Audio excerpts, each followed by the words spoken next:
제가 말씀을 오늘 요한복음 하겠습니다.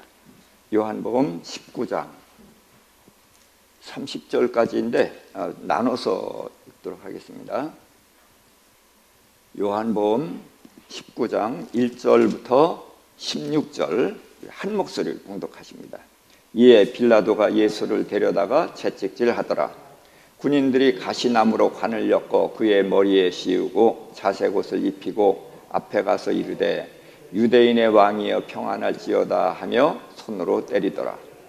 빌라도가 다시 밖에 나가 말하되 보라, 이 사람을 데리고 너에게 나오나니 이는 내가 그에게서 아무 죄도 찾지 못한 것을 너희로 알게 하려 함이라 하더라. 이에 예수께서 가시관을 쓰고 자색옷을 입고 나오시니 빌라도가 그들에게 말하되 보라, 이 사람이로다 하매 대제사장들과 아랫사람들이 예수를 보고 소리질러 이르되 십자가에 못 박으소서, 십자가에 못 박으소서 하는지라.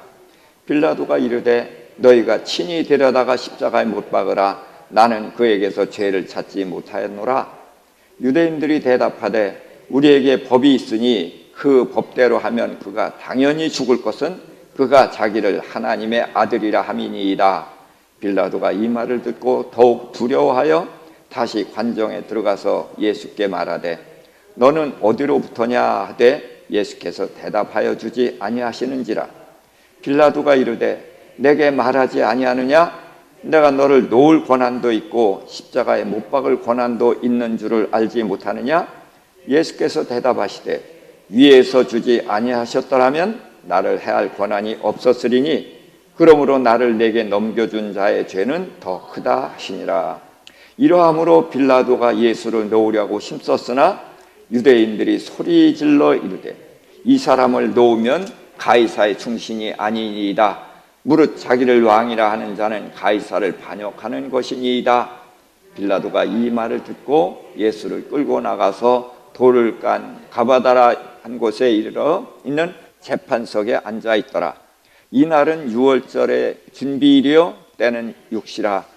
빌라도가 유대인들에게 이르되 보라, 너희 왕이로다. 그들이 소리 지르되 없이 하소서, 없이 하소서, 그를 십자가에 못 박게 하소서. 빌라도가 이르되 내가 너희 왕을 십자가에 못 박으랴? 대제사장들이 대답하되 가이사 외에는 우리에게 왕이 없나이다 하니 이에 예수를 십자가에 못 박도록 그들에게 넘겨주니라. 아멘. 예수님께서는 겟세마네 동산에서 유대인들에게 잡힌 후에 6번 재판을 받으시죠. 제일 먼저 대제사장 가야바의 장인 되는 안나스의 집으로 갔어요. 두 번째는 대제사장 가야바의 집으로 갔고, 세 번째는 공회로 갔고, 네 번째 빌라도에게 갔어요. 그리고 헤롯에게 갔다가 다시 빌라도에게 와서 6번 끌려다니셨거든요. 재판은 낮에 하는 건데 한밤중에 그렇게 됐습니다. 그래서 어둠의 재판이고 6번, 6은 사람의 수, 마귀의 수란 말이에요. 그러니까 사단의 재판, 사람의 어둠의 재판을 받으신 것이죠. 자,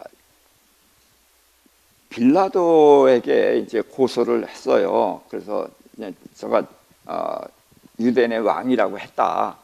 그러니까 헤롯을 로마 황제가 세웠는데 왕이라고 하니까 반역이다. 이제 그래서 고소를 한 거란 말이죠. 그랬을 때에 그 빌라도가 예수께 와서 물었어요. 18장에 33절에 보니까 내가 유대인의 왕이냐 이렇게 물었거든요. 그런데 다른 성경에는 내 말이 옳도다 그렇게 예수님이 대답하신 걸로 되어 있어요. 그런데 이 요한복음에는 예수님이 오히려 질문을 합니다. 그러면서 이는 내가 스스로 하는 말이냐 다른 사람들이 나에 대해서 내게 한 말이냐 이렇게 물으니까 빌라도가 당혹스러워가지고 예수가 물으면 대답이나 하지. 그러니까 내가 유대인이냐? 내 나라 사람들이 대제사장들과 함께 너를 내게 넘겼는데 내가 무엇을 하였느냐? 그랬더니 예수께서 내 나라는 이 세상에 속한 것이 아니라 만일에 내 나라가 이 세상에 속했다면은 내 종들이 나를 지켰을 것이다. 그러면서 내 나라는 이 세상에 속하지 않았다. 그러니까 빌라도가 그러면 내가 왕이 아니냐? 예수님 내 나라가 있다고 그랬죠. 그리고 내 나라는 이 세상에 속한 것이 아니다. 만일 이 세상에 속했다면 내 종들이 와서 나를 지켰는데 이 세상에 속한 것이 아니니까 그래서 이제 지키질 않는 거다. 이제 그렇게 얘기했으니까 내가 왕이 아니냐? 그랬더니 내 말대로 내가 왕이다. 이렇게 말씀을 하셨거든요. 그래서 예수님은 당신이 죄인으로 돌아가시면 절대로 안 되잖아요. 그래서 빌라도로 하여금 예수님이 왕이라는 것을 알게 한 거예요. 그러니까 내가 왕이냐? 내 말대로 내가 왕이다. 그래서 빌라도는 예수님을 왕으로 인정을 한 거예요. 빌라도는 유대 총독이니까 유대인들의 그 종교를 알잖아요. 그러니까 유대인들이 누굴 기다려요? 메시아를 기다리잖아요. 그러니까 예수님이 그 메시아구나, 그걸 인정을 한 거예요. 그런데 나는 진리에 대해서 증거하러 왔다 그러니까 빌라도가 진리가 뭐냐? 그러니까 진리는 관심이 없다는 거죠. 이제 그렇게 대화한 다음에 이제 예수님을 놓으려고 한 거예요. 그런데 이제 그들이 예수를 시기해서 그런 줄 알기 때문에 병사들에게 넘겨서 이제 채찍질을 해갖고 피투성이가 된 다음에 끄집어내서 뭐라 그랬냐면 나는 그에게서 죄를 발견하지 못했다. 채찍질을 왜 했냐? 내가 신문했다는 거예요. 죄가 있는지 없는지 그 당시에는 의뢰의 채찍질부터 하거든요. 그렇게 하고서 신문을 하는 거니까 먼저 신문을 해서 유대인의 왕이라는 것을 인정을 한 거예요.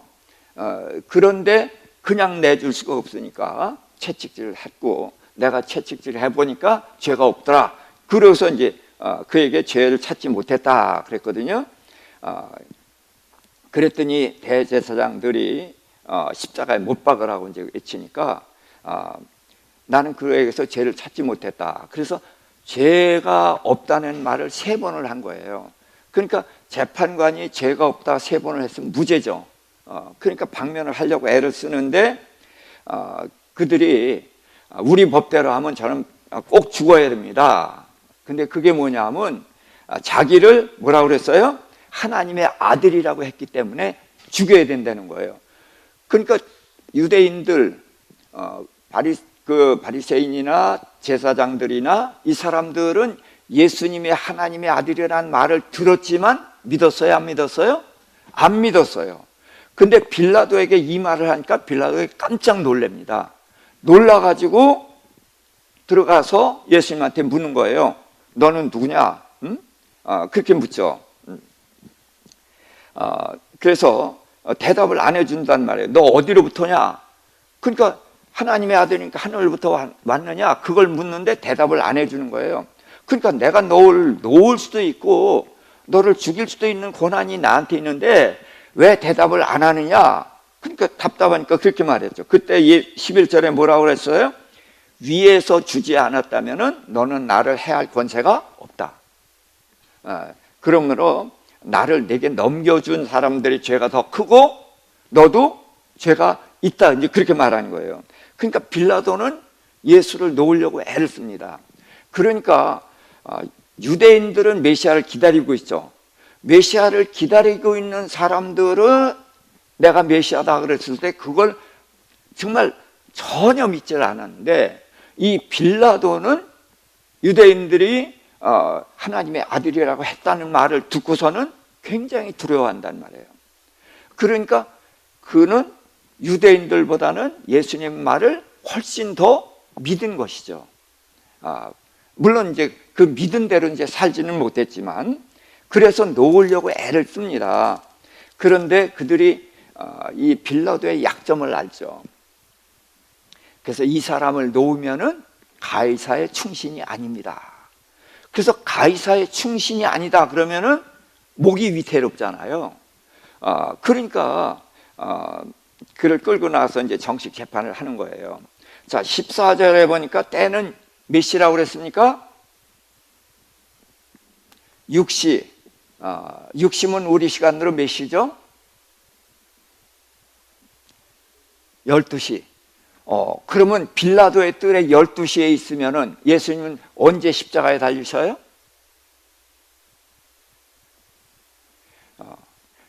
유대인의 시간은 언제가 시작이냐면 저녁 해질 때가 0시예요. 그런데 우리는 자정이 0시죠. 그러니까 우리하고 몇 시간 차이 나요? 6시간 차이 나는 거예요. 그러니까 유대인의 시간에 6시간을 더하는 건데 요한복음은 로마 시간으로 기록을 하고 있습니다. 그러니까 더할 필요가 있어요, 없어요? 없어요. 그래서 6시면 6시인 거예요. 오전, 오후는 우리가 정해요. 오전이에요, 오후예요? 예, 새벽에 끌고 왔으니까 오전 6시예요. 그래서 9시에 십자가에 달리시고 12시에 어둠이 오고 오후 3시에 돌아가신단 말이에요. 그래서 유대인의 시간은 마태, 마가, 누가복음은 유대인의 시간을 썼지만 요한복음은 로마 시간을 썼다. 그렇게 꼭 아시길 바랍니다. 그래서 이제 너희 왕이다. 그랬더니 십자가에 못 박게 하소서 하고 외친단 말이에요. 그래서 너희 왕을 십자가에 못 박으랴? 라고 물었어요. 그러니까 빌라도는 예수님이 유대인의 왕이라는 걸 인정을 하는 거예요. 그러니까 너희 왕이다. 헤롯하고는 다르다. 헤롯은 정치적인 왕이지만 예수님은 너희 종교의 왕이다. 물론 하나님의 아들이라까지는 못 믿더라도 그들이 기다리는 메시아다라고 인정을 한 거예요. 너희 왕이다. 너희 왕을 십자가에 못 박으랴? 그랬더니 그들이 뭐라 그랬어요? 누구 외에는 우리에게 왕이 없다? 가이사 외에는 왕이 없다. 이 말이 바로 이 이스라엘 사람들이 하나님께 징계를 받게 되는 말이에요. 유대인에게는 왕의 조건이 있습니다. 2가지 조건. 어떤 사람이 왕이어야 돼요? 예, 같은 동족이어야 돼요. 이스라엘 백성이어야 돼요. 또 하나는 누가 세워야 돼요? 하나님이 세워야 되는 거예요. 그러니까 다윗이나 이런 왕들은 하나님이 세우셨어요. 그리고 이스라엘 백성 중에서 뽑았단 말이죠. 그러니까 예수님도 이스라엘 백성이죠. 유대인의 지파로 오셨잖아요. 그리고 누가 세우신 거예요? 하나님 세우신 거예요. 그러니까 예수님이 유대인의 왕이거든요. 그런데 이스라엘 백성이 하나님이 주신 왕을 거절하면서 누가 왕이다? 로마 황제 가이사가 왕이다. 그러니까 로마 황제 가이사는 영적으로 얘기하면 사탄인 거예요. 그러니까 사탄이 우리의 왕이다. 이스라엘 백성이 그 고백을 한 거예요. 예수님을 죽이기 위해서. 그러나 이들이 그것을 재판관 앞에서 공언했기 때문에 그 말에 대한 심판을 받는 것이고, 그래서 이스라엘 백성이 혹독한 대가를 치르게 되는 것입니다. 그래서 이제 그가 그렇게 말하니까 이제 못 박게 내줬습니다. 자, 17절부터 22절까지만 읽습니다. 그들이 예수를 맡음에 예수께서 자기의 십자가를 지시고 해골이라 하는 곳에 나가시니 그들이 거기서 예수를 십자가에 못 박을새 다른 2 사람도 그와 함께 좌우편에 못 박으니 예수는 가운데 있더라. 빌라도가 패를 써서 십자가 위에 붙이니 나사렛 예수 유대인의 왕이라 기록되었더라. 십자가에 못 박히신 곳이 성에서 가까운 고로 많은 유대인들이 이 패를 읽는데 히브리와 로마와 헬라말로 기록되었더라. 유대인의 대제사장들이 빌라도에게 이르되 유대인의 왕이라 쓰지 말고 자칭 유대인의 왕이라 쓰라 하니 빌라도가 대답하되 내가 쓸 것을 썼다 하니라. 자, 빌라도는 재판관입니다. 그러니까 그는 재판을 하되 성실하게 자기 임무를 수행하려고 했어요. 그래서 신문을 해보고서 판단을 딱 한 겁니다. 예수님은 죄가 있다 없다? 없다. 그리고 예수는 누구다? 유대인이 기다리고 있는 그 왕이다. 그걸 인정을 한 거예요. 그런데 그들이 자기 자리를 흔드니까 가이사에게 충신이 아니다. 그러면 내가 큰일 나는 거예요.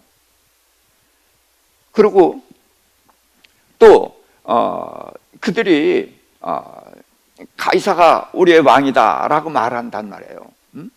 그러니까 내줄 수밖에 없는 거예요. 자기가 살려면은.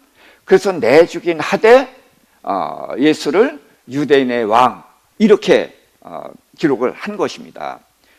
그러고서 세 가지 언어로 기록을 했어요. 어떤 언어? 히브리어, 그거는 이제 우리를 말하면 이제 한글입니다. 한글로. 또 로마, 로마는 그 당시 지배하고 있는 세력이고요. 그 다음에 헬라는 알렉산더가 문화적으로 통일을 시켰거든요. 그래서 이 세 가지 언어로 나사렛 예수 유대인의 왕 이렇게 썼단 말이에요. 자, 그랬더니 그 제사장들이 자칭이라고 써라. 그랬더니 빌라도가 내가 쓸 것을 썼다. 그런 재판관의 권위로 예수가 유대인의 왕이다. 그렇게 재판을 한 것입니다. 그래서 죽이는 데까지는 그건 문제가 되지만 재판은 명확하게 한 거예요. 그런데 세 가지 언어를 했다는 것은 그런 의미가 있다고 봅니다. 헬라는 문화적인 통일이라고 그러죠. 그래서 문화적인 세계에도 예수 그리스도가 왕입니다. 로마는 물질 세계죠. 세상을 정복하고 그랬던 그런 세계도 예수 그리스도가 왕이고, 히브리어는 신앙적인 언어죠. 그러니까 영적으로도 예수 그리스도가 왕이다. 그래서 예수님은 물론 영적인 왕이죠. 그러나 문화적으로도 이런 세상의 삶 속에도 스며들어오는 그런 왕이다. 모든 것에 다스릴 수 있는 왕이다. 우리가 그렇게 인정을 해야 될 것입니다. 자, 23절부터 27절 읽습니다.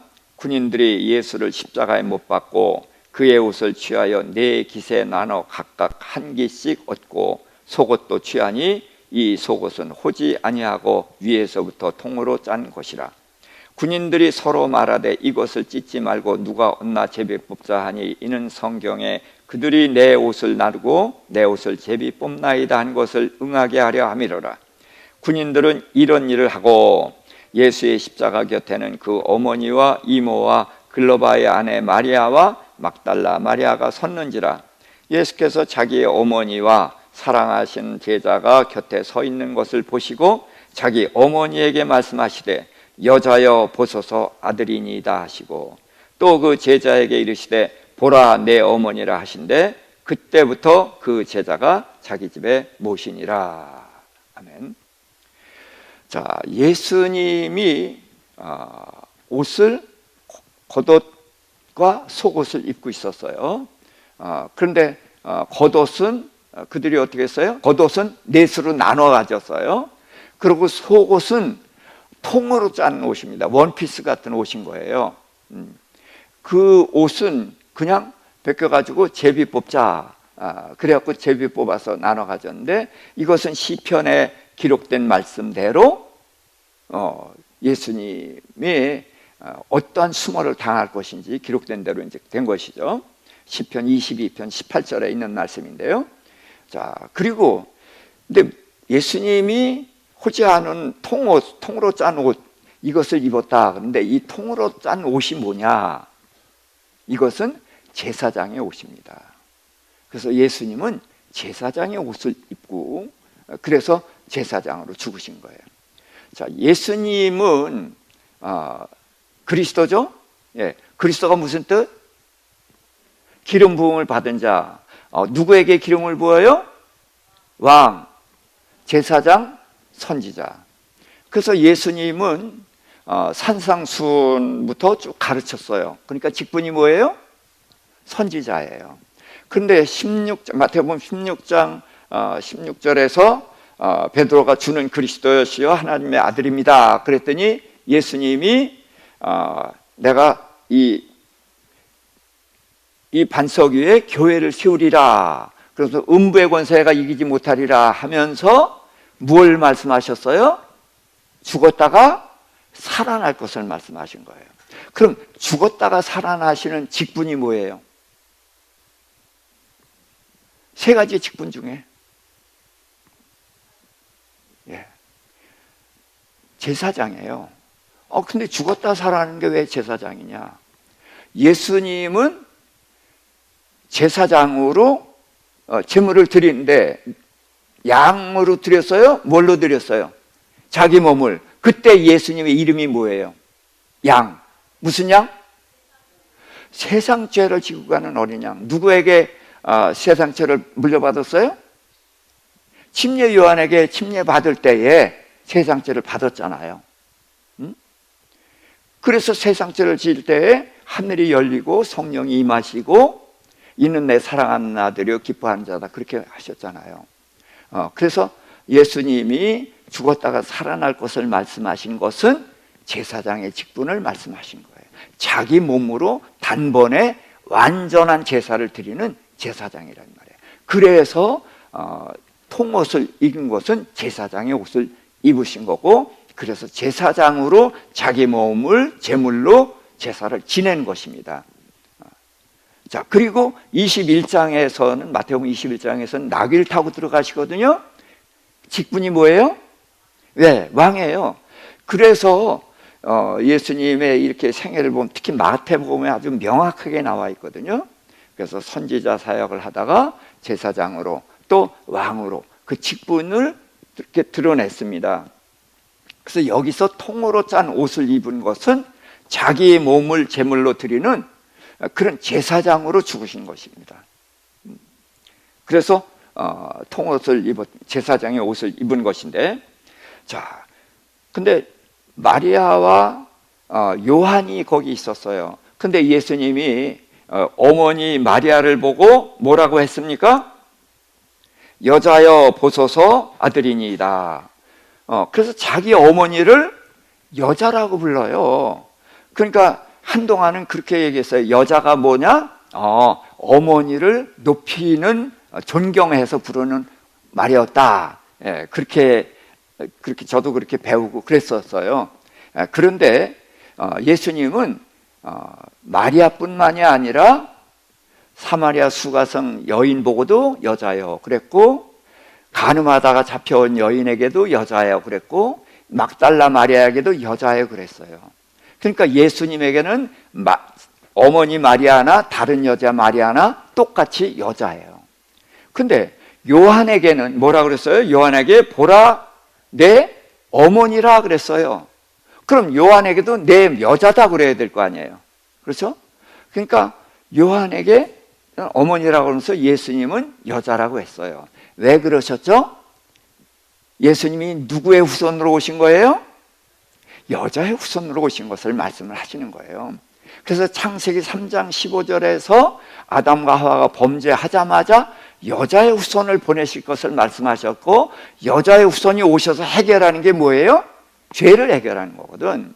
자, 죄 때문에 하나님의 자녀가 뭐가 됐어요? 마귀의 종, 죄의 종이 됐죠. 영생하는 존재가 죄 때문에 죽는 존재가 됐죠. 성령이 함께 있었는데 성령이 떠났죠. 뭐 때문에? 죄 때문에. 근데 이걸 해결하는 분이 누구예요? 여자의 후손이란 말이에요.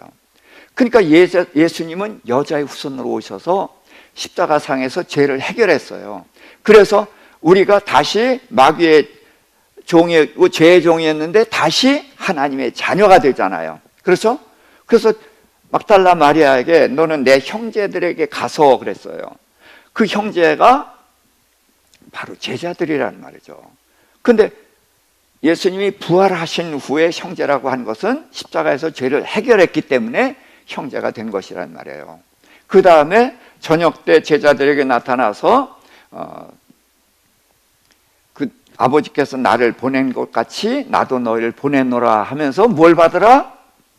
성령 받으라 그랬어요. 근데 어떻게 하면서 성령 받으라? 후하고 숨을 내쉬며 성령을 받으라 했어요. 근데 성령은 언제 오셔요? 오순절에. 예수님은 언제 가셔요? 40일째. 그러니까 주님이 가신 다음에 오신단 말이에요. 그런데 예수님이 그렇게 하신 것은 죄를 해결했으니까 떠나신 성령이 오신단 말이에요. 근데 이건 너무나 기쁜 소식이고 중요한 소식인 거예요. 그래서 후하고 숨을 내쉬며 성령을 받으라 한 것은 창세기 2장 7절에서 흙으로 빚으시고 그 코에 생기를 후하고 불어넣으실 때 누가 들어왔어요? 성령이 들어왔었어요. 근데 이 사람들이 죄밖에 짓지 않고 그러니까 창세기 6장 3절에서 떠나셨단 말이에요. 뭐 때문에? 죄 때문에. 근데 예수님 죄를 해결했으니까 성령이 오시는 거란 말이에요.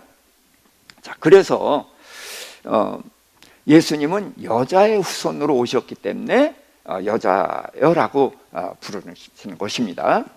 그런데 마리아를 요한에게 맡겨요. 자, 마리아에게는 아들이 있잖아요. 그렇죠? 몇 명 있어요? 예수님 말고 4명 있어요. 성경에 등장하는 인물, 야고보서를 쓴 야고보서, 유다서를 쓴 유다, 그 다음에 시몬, 요한인가? 요셉인가?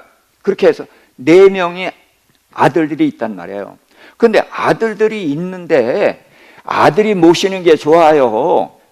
요셉, 예수님이 제자가 모시는 게 좋아요? 당연히 아들이 모시는 게 좋죠. 근데 왜 제자인 요한에게 맡길까요? 동생들이 안 믿으니까. 자, 이 동생들이 예수님 부활하신 다음에 믿었죠? 다 믿었어요. 근데 예수님 그것도 모르고 요한한테 맡기겠어요? 그러니까 우리가 이것을 명확하게 모르게 되면 천주교가 맞는 거예요. 천주교는 예수님 하나만 낳잖아요. 막달라 마리아가 예수님 하나만 낳았으니까 아들이 없어. 그러니까 요한 보고 마리아를 모셔라 했다는 거예요. 그런데 예수님에게는 동생이 4명, 마리아에게는 아들이 4명이나 있어요. 그들이 교회에 다 기둥 같은 인물들이 됐단 말이에요. 그런데 왜 제자인 요한에게 맡기는가? 이거를 우리가 꼭 깨달아야 됩니다. 예수님은 이제 십자가상에서 7마디 말씀을 하셨는데 이제 그 중에서 저는 이것이 가장 중요한 말씀이다라고 생각을 합니다. 자, 가족은 가장 중요합니다. 왜? 뭘로 맺어졌어요? 가족이? 피로 맺어진 거예요. 예? 그래서 피로 맺어진 가족이 가장 중요해요. 그런데 예수님께서는 부모와 형제와 뭐 이런 것들을 버리라고까지 말씀을 하셨거든요. 그건 뭘 얘기하는 거냐? 가족은 둘입니다. 이제까지 가족은 아버지를 피를 따른 그게 가족인 거예요. 그렇기 때문에 이게 가장 소중한 공동체예요. 그러나 예수님께서는 하나님을 아버지로 모시는 새로운 세계를 열어놓는 것입니다. 그래서 지금 우리가 형제 자매라고 한단 말이에요. 그래서 천국에서는 제가 가족 해체다 그 소리 몇 번 했습니다. 그래서 천국에 가면 제 딸이 저보고 뭐라고 불러요? 예? 오빠라고 불러요. 왜? 하나님을 아버지로 모시는 새로운 가족이란 말이에요. 그래서 예수님이 십자가에다 달려 죽으시는 것은 죄인의 가족이었는데, 우리가 다 죄인의 피로 맺어진 가족이었는데 이제는 예수 그리스도의 피로 하나님을 아버지로 모시는 그런 큰 가족, 하늘나라 가족이 됐단 말이에요. 그렇기 때문에 그것을 알게 해주려고 마리아를 요한에게 맡기는 것입니다. 이게 새로운 가족인 거예요. 그래서 오늘날 교회도 우리가 이것을 우선 이론적으로 알고 있어야 돼요. 그래도 여전히 피로 맺어진 우리 가족이 제일 소중하죠. 어쩔 수 없어요. 그렇지만 그것만 붙잡고 그걸로 그냥 주저앉으면 안 됩니다. 우리는 이 세상의 가족은 세상에서만이에요. 여기까지예요. 천국에 가면은 가족 해체거든요. 그래서 예수 그리스도를 통해서 예수 그리스도의 피로 하나님을 아버지로 모시는 새로운 가족이 이게 하늘나라란 말이에요. 그렇기 때문에 예수님은 그것을 우리에게 알려주시기 위해서 마리아를 요한에게 맡겼고, 요한은 그래서 마리아를 자기 어머니로 모셨던 것입니다. 이 부분에 대해서는 우리가 계속해서 도전을 해야 되는 거예요.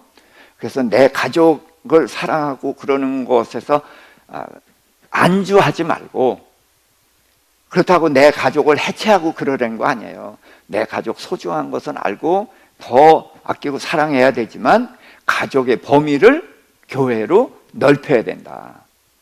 이거를 생각하고 우리는 이 시도를 하고 이 싸움을 싸워야 되는 것이죠. 자, 그래서 28절부터 37절까지 마저 읽겠습니다. 그 후에 예수께서 모든 일이 이미 이루어진 줄 아시고 성경을 응하게 하려 하사 이르시되 내가 목마르다 하시니 거기 신 포도주가 가득히 담긴 그릇이 있는지라. 사람들이 신 포도주를 적신 해면을 우슬초에 매어 예수 입에 대니 예수께서 신 포도주를 받으신 후에 이르시되 다 이루었다 하시고 머리를 숙이니 영혼이 떠나가시니라. 이날은 준비일이라 유대인들은 그 안식일이 큰 날이므로 그 안식일에 시체들을 십자가에 두지 아니하려 하여 빌라도에게 그들의 다리를 꺾어 시체를 치워달라 하니 군인들이 가서 예수와 함께 못 박힌 첫째 사람과 또 그 다른 사람의 다리를 꺾고 예수께 이르러서는 이미 죽으신 것을 보고 다리를 꺾지 아니하고 그중 한 군인이 창으로 옆구리를 찌르니 곧 피와 물이 나오더라. 이를 본 자가 증언하였으니 그 증언이 참이라. 그가 자기의 말하는 것이 참인 줄 알고 너희를 믿게 하려 함이라. 이 일이 일어난 것은 그 뼈가 하나도 꺾이지 아니하리라 한 성경을 응하게 하려 함이라. 또 다른 성경에 그들이 그 찌른 자를 보리라 하였느니라. 아멘. 자, 예수님은 내가 목마르다라는 말씀을 하셨어요. 자, 겟세마네 동산에서 땀을 피처럼 쏟으면서 기도를 했으니까 기력이 소진되고 수분이 다 빠져나왔겠죠. 6번 끌려다니면서 온갖 수모를 당했어요. 채찍질을 당해서 살이 찢어지고 많은 피를 흘렸어요. 그리고 십자가를 지고 언덕에 오르고 그랬으니까 얼마나 목이 타겠어요. 그런데 예수님이 십자가상에서 하신 7마디 말씀이 육신의 목마름을 표현했을 것이다 라고 생각할 수는 없죠. 그래서 몰약 탄 포도주를 주었을 때 맛보시고 받지 않으셨어요. 진통제거든요. 진통제조차 거절하셨단 말이에요. 그 포도주에 섞여 있으니까 그냥 목마르기도 하니까 마실만 한데 안 마셨다는 거예요.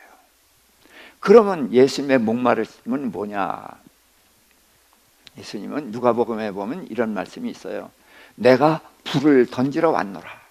이 불이 붙었으면 내가 무엇을 더 원하겠느냐? 그런 말씀을 하셨거든요. 하늘나라를 이 땅에 임하게 하려고 오셨단 말이에요. 우리들 죄인들을 구원하려고 오셨고 이들이 하나님의 백성으로 하나님의 자녀로 거듭나서 하나님의 영광을 드러내는 그런 세계를 위해서 오셨단 말이에요. 그게 불을 던지러 오신 거죠. 그런데 불을 던지러 와보니까 불이 붙어요. 그냥 흠뻑 물에 잠겼던 나무처럼 연기 났나지 도저히 붙지 않을 것 같았단 말이에요. 그래서 예수님의 목마르심은 뭐냐? 하나님의 복음이 이 땅에 스며들어와서 우리가 구원을 얻고 하나님의 나라가 이곳에 세워지는 그것 때문에 주님이 오셨단 말이에요. 그것에 대한 목마름을 내가 목마르다라고 표현하셨을 것이다. 그렇게 저는 생각을 합니다. 그래서 주님의 목마름을 생각할 때 우리는 어떻게 해야 돼요? 전도해야 되죠. 또 내가 예수 믿는 것으로 안주하지 않고 그리스도의 장성한 분량에 충만한 데까지 자라가야 되는. 그래서 천국은 마치 겨자씨와 같다. 아주 작은 것에 보이지도 않아요. 그렇지만 이것이 자라면은 큰 나무처럼 자란다는 거죠.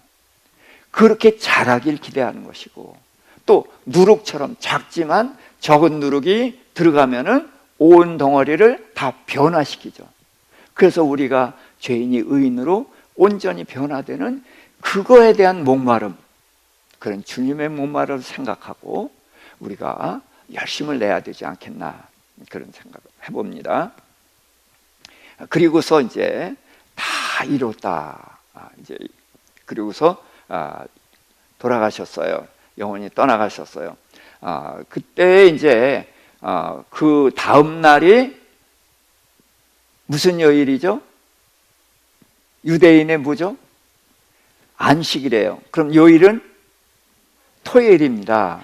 그러니까 안식일이니까 이 안식일을 거룩하게 지켜야 되거든요. 그런데 시체를 매달아 놓고 이러면 안 되니까 시체를 치워주세요. 그런데 십자가에 매달려서는 쉽게 안 죽는 거예요. 오랫동안 고통당하게 하려고 매달아 놓는 거거든요. 그런데 이제 치워달라고 그러니까 도끼를 가지고서 두 사람의 무릎을 꺾어서 축 처지게 하고, 그러면 숨을 못 쉰다고 그래요.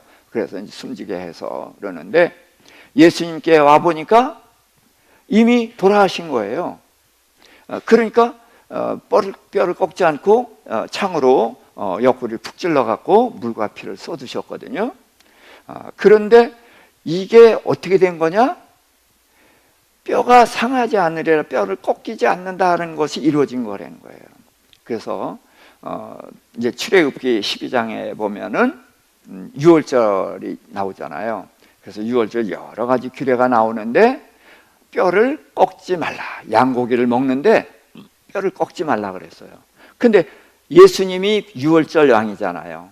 그렇기 때문에 6월절 왕이 뼈가 꺾이면 안 되는 거예요. 그래서 예수님이 뼈가 꺾이지 않고 옆구리를 찔러서 물과 피를 쏟으셨는데, 그것은 예수님에게 있는 모든 것을 다 우리를 위해서 쏟아주셨다.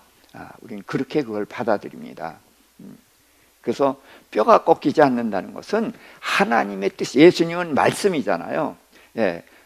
뼈가 있을 때에 이것이 견고하게 서 있을 수가 있어요. 그런 것처럼 말씀의 기준입니다. 하나님의 말씀은 절대로 훼손당하지 않는다. 그래서 뼈가 꺾이지 않는 것은 하나님의 말씀의 권위, 그것이 절대로 훼손당하지 않는다는 것을 나타낸 것이죠. 그래서 예수님이 이제 운명하시고, 그래서 이제 38절부터 나머지도 읽읍시다. 아리마대 사람 요셉은 예수의 제자이나 유대인이 두려워 그것을 숨기더니 이 일 후에 빌라도에게 예수의 시체를 가져가기를 구하매 빌라도가 허락하는지라. 이에 가서 예수의 시체를 가져가니라. 일찍이 예수께 밤에 찾아왔던 니고데모도 몰약과 침향 섞은 것을 100리트라쯤 가지고 온지라. 이에 예수의 시체를 가져다가 유대인의 장례 법대로 그 향품과 함께 세마포로 쌌더라. 예수께서 십자가에 못 박힌 곳에 동산이 있고 동산 안에 아직 사람을 장사한 일이 없는 새 무덤이 있는지라. 이날은 유대인의 준비일이요 또 무덤에 가까운 고로 예수를 거기에 두니라. 그래서 아리마대 사람 요셉이 자기가 판 무덤에다가 예수님을 장사 지냈어요. 자, 그런데 아리마대 사람 요셉 앞에 뭐가 하나 더 붙어야 되죠. 아리마대 사람 요셉, 거기에 무슨 요셉? 자, 이사야서 53장에 보면은 예수님의 죽음에 대해서 나와 있는데, 그가 죄인들과 함께 죽을 것이요. 그래서 양쪽에 죄인들이 있었죠. 그 다음에 누구의 무덤으로 들어간다? 부자의 무덤에 들어간다고 써 있어요. 그래서 마태복음에는 아리마대 사람 부자 요셉이라고 기록이 되어 있습니다. 그래서 성경에 기록된 그대로 가시는 거예요. 근데 밤에 왔던 니고데모가 지금은 낮에 옵니다. 예. 그래서 밤에 왔던 니고데모가 낮에 와서 그 향품을 가지고 와서 같이 장례를 지내는데, 니고데모는 어떤 사람이냐? 자, 밤에 왔으니까 비겁한 사람이다라고 하는데 그렇게 간단한 문제가 아니에요. 니고데모는 유대인의 스승이고 어쩌면 공회의원이었을 것이다. 그러니까 굉장히 높은 지위에 있는 사람이에요. 그런데 그가 예수를 찾아온 것은 뭐 때문에 찾아왔느냐? 하나님의 나라에 대해서 알려고 찾아왔고, 예수님이 하나님으로부터 온 분이라는 것을 알고 찾아왔던 것이죠. 그런데 문제는 예수님이 안식일에 일을 하고 뭔가 이해할 수 없는 몇 가지가 있기 때문에 온전히 예수님을 따를 수가 없었던 거예요. 그러니까 저는 진주 찾는 장사다, 그렇게 보는 거죠. 근데 예수님을 진주로 알아봤어요. 근데 그 7가지 천국 비유에서 진주 장사는 어떻게, 좋은 진주를 발견하면 어떻게 합니까? 그냥 지갑 꺼내서 사는 게 아니라 자기 모든 소유를 주고 바꾸는 거거든요. 근데 니고데모는 자기가 높은 지위에 있고 이런 걸 다 가지고 있는데 예수를 믿으면 출교당하잖아요. 출교당하는 것이 무서운 것이 아니라 완전한 진주라고 확인을 못한 거예요. 그래서 확인하러 왔는데 예수님이 하신 말씀이 뭐냐면 하늘나라를 볼 수 있고 하늘나라를 갈 수 있다, 그런 말씀을 하셨어요. 뭐 하면? 거듭나면. 그래서 거듭남에 대해서 얘기하니까 니고데모는 이 세상에 태어나는 것은 어머니 뱃속에서 나오는 밖에 없다. 근데 다시 난다, 2번 나는 게 도대체 뭐냐? 엄마 뱃속에 들어갔다 나오느냐? 이렇게 물었어요. 그렇게 무식하게 묻는 이유는 뭐냐? 그 불교에서는 이런 아주 말장난하기가 아주 쉽습니다. 그래서 이제 그 법회 한다고 이제 그러면은 그 스님이 이제 얘기를 하는데, 산은 산이요 물은 물이다 그러면은 사람들이 와 대단해 대단해 이러는 거예요. 거기에 뭐가 있다는 거죠. 산은 산이고 물은 물이에요. 근데 그거를 큰 스님이 하면은 여기에 뭔가 들어있다. 그러니까 니고데모도 이거를 거듭난다 그래서 그게 뭔가 있나 보다 이렇게 듣고 넘어가는 게 아니라, 나는 확실히 알려고 왔다. 나는 이 진주를 사려고 왔는데 내가 사야 될지 안 사야 될지 나 이거 확인하러 온 거다. 그러니까 그렇게 해서 엄마 뱃속에 들어갔다 나오란 말입니까? 하고 물었던 것이고, 그러나 결국은 답을 얻지 못했고, 그 다음에도 예수님을 잡으러 갔던 사람이 그냥 오니까 이게 무식해서 속았다. 그러니까 우리는, 율법은 그 사람의 말과 행동을 보고 판단하는 것이 아니냐, 이런 말을 해요.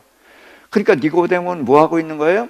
예수님의 말씀과 예수님의 삶을, 그걸 보고 지금도 판단하고 있는 거예요. 이걸 살까? 뭐 살까? 사겠다는 생각은 강하게 있는 거예요. 근데 내 인생 전부를 던져서 사야 된단 말이에요. 그러니까 이것을 이제 아직도 보고 있었는데, 예수님이 돌아가셨을 때 공개적으로 나타나서 자기 무덤에 예수님을 넣는단 말이죠. 그러면은 그는 거기에 이제 니고데모가 아리마대 사람 요셉의 무덤에 장사 지낼 때 니고데모가 거기 왔단 말이에요. 향품을 가지고. 그러면은 밤에 왔던 니고데모가 낮에 왔다. 그건 뭐예요? 결정한 거예요. 예수를 진주라고 확인하고 산 것입니다. 자, 그런데 예수님이 부활하실 것을 알았을까요? 예? 아무도 몰라요. 말씀은 하셨지만 제자들도 아무도 안 믿는 거예요. 부활할 건 몰라요. 자, 예수가 우리를 죄를 위해서 죽으시고 부활하셔서 승천하셨고, 그것을 믿으면 우리가 죄사함을 얻고 하나님의 자녀가 된다는 것을 알아요? 몰라요. 니고데모는 단 한 가지, 이분은 하나님으로부터 오신 분 맞다. 그거 한 가지. 예수 믿음으로 얻을 것이 있다? 그런 거 없어요. 그런데도 불구하고 이분은 내가 찾던 그 진주다 라는 그 사실 한 가지 앞에 자기 모든 것을 던지고 나타나는 것입니다. 그래서 저는 니고데모에게 돌을 던지고 비난하는 거, 이거는 유치원 애가 대학원생을 조롱하는 거랑 똑같다. 정말 우리로서는 이런 니고데모와 같은 선택을 감히 못한단 말이에요. 그러니까 그런 선택을 한 분을 이렇게 이제 함부로 대하지 않길 바랍니다. 그래서 초대교회에서 이제 큰 인물이 됐을 것이다라고 말씀을 하죠. 그래서 아무도 장사하지 않은 새 무덤에 장사를 합니다. 자, 그러면은 새자가 들어왔는데 예수님의 생애를 두 번 얘기할 수가 있어요. 여기는 새 무덤에 들어가셨습니다. 또 예수님이 어떤 나귀를 타셨죠? 어린 나귀. 어떤 어린 나귀? 아무도 타보지 않은 나귀. 그래서 예수님이 나귀를 타고 들어가신 것은 왕으로 들어가신 거란 말이에요. 그런데 어떤 왕? 새끼 나귀를 탄 것은 겸손을 나타낸 거예요. 그래서 예수님은 언제든지 나는 스스로 온 것이 아니라 보냄을 받은 자다. 그래서 보내신 하나님 밑에 자기 자를 찾는 게, 이게 겸손이에요. 그래서 주님은 그 겸손한 왕이고, 또 하나 아무도 타보지 않은 나귀를 탔다는 것은 이제까지 이런 왕은 없었다. 세상에 아무리 훌륭한 왕도 자기 백성을 죄에서 구원하기 위해서 자기 몸을 죽여, 그런 왕이 있어요? 듣도 보도 못한 왕이에요.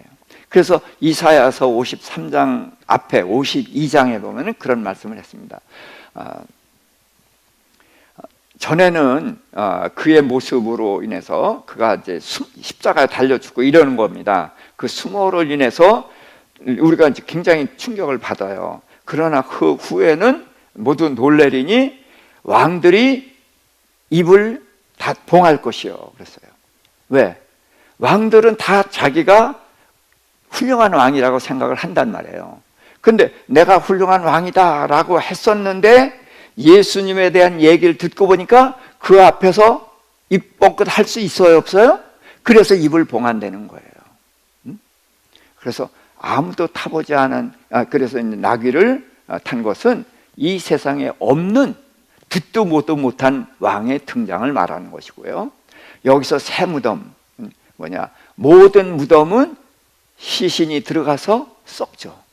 그러나 이 무덤은 시신이 들어가서 썩지 않고 부활해서 나오는, 그래서 새로운 세계를 열어놓는 무덤이다.